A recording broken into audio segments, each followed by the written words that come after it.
Hey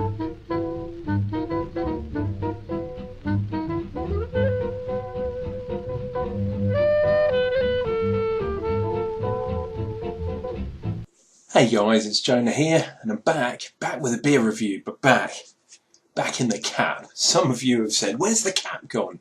That was the Unclejona thing, you always used to wear hats, and you're right, so put the old MotoGP cap back on. And we're going to do a beer that was released in 2016. You have to bear with me because it's more of an autumn beer than a winter beer, but I am a little bit behind on my stock, so I'm going to be doing this one today.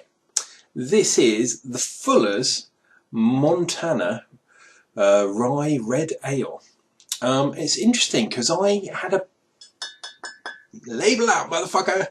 I had a bit of a look, and no one's actually done a review on this on YouTube.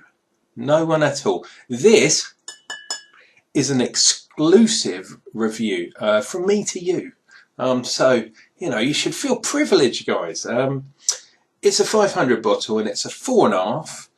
And this beer is a bit of a weird one. It's opened up a lot of debate on places like Rate Beer, Beer Advocate, all those kind of places that the beer snobs go to look up their beers before they drink them, to try and work things out in their head.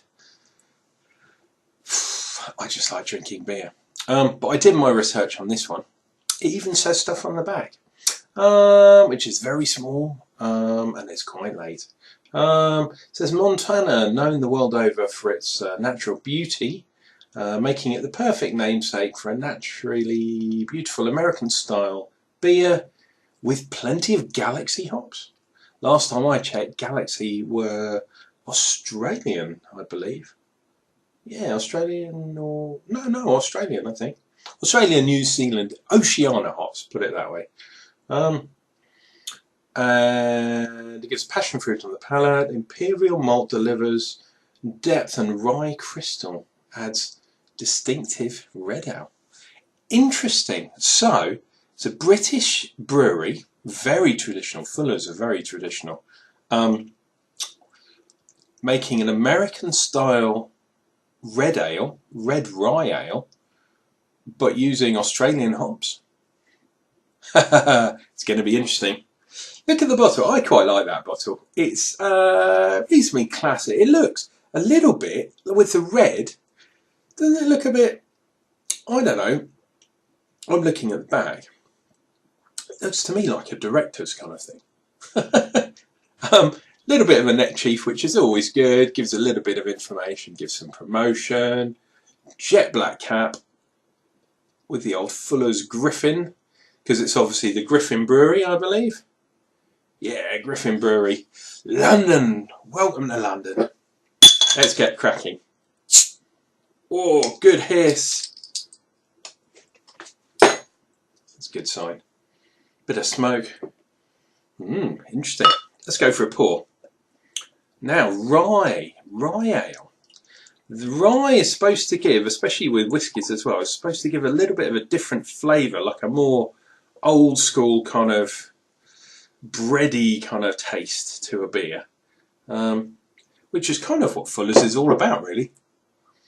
Look at that colour. Now, would I call that a red ale? I don't know. I don't know if that's dark enough. It looks quite dark on the camera, but if I try and hold up a piece of paper, let's see, get rid of some of those. Is that a red ale? Maybe. We'll give you the benefit of the doubt. I'm not too sure. Head-wise, not too much. This is going to be a kind of dishwater head. That's way under half a finger's head. And even though it's supposedly got loads of hops in Galaxy, I'm getting a really kind of bready, malty kind of aroma. It's not really hoppy. Which also implies that it's a dishwater pint, which is fantastic. Did I say the ABV? 4.5. Let's dive in.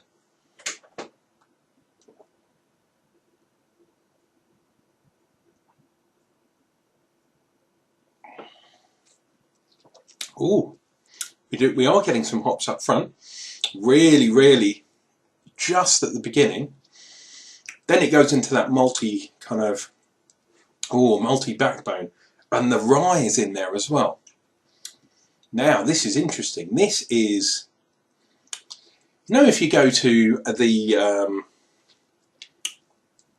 farmer's market and you find a gnarly piece of bread that's maybe a French bread or an Italian bread, and it's made from some whole grain, rye. Do we get rye bread much over here? Probably not. But it's that really kind of doughy, crusty, gnarly kind of bread taste. And we're definitely getting that. Then at the end, we are tailing out with a little bit of that kind of fruitiness. But it's not, I was going to say it's linked to the bread, but it's not like a panettone, sweet, fluffy kind of thing. Not at all. This is a bit more bitter, a bit more sour. Like, the fruits that grow in the forest, like the blackberry, like the elderberry, the sort of, had the birds pecking at it and all that kind of stuff. The spiders living all over it. That's what it tastes like. I can see how this would be Montana, like, Montana kind of gnarly, rah.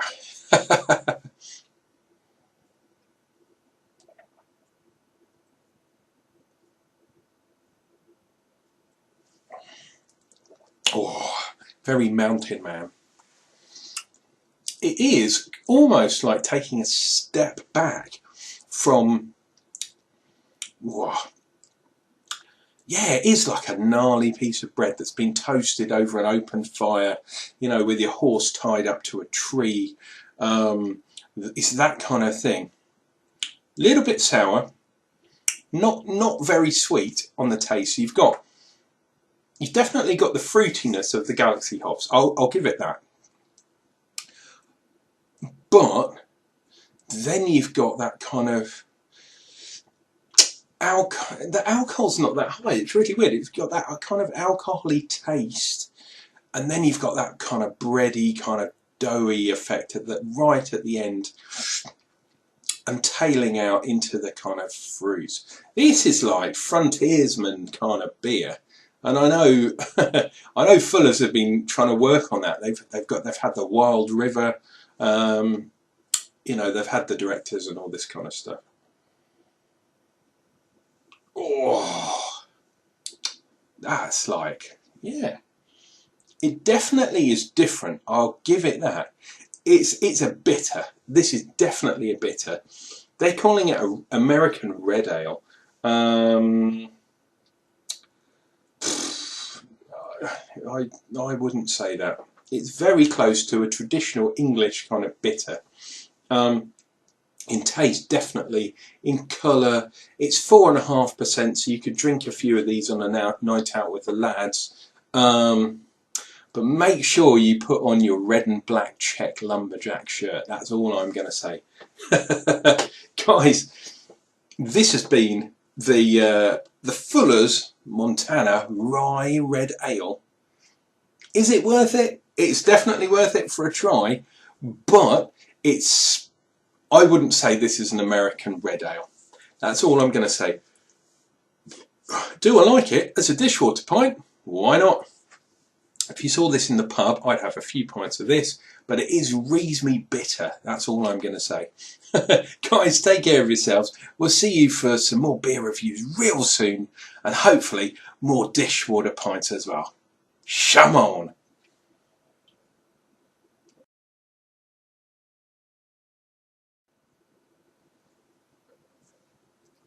Arr.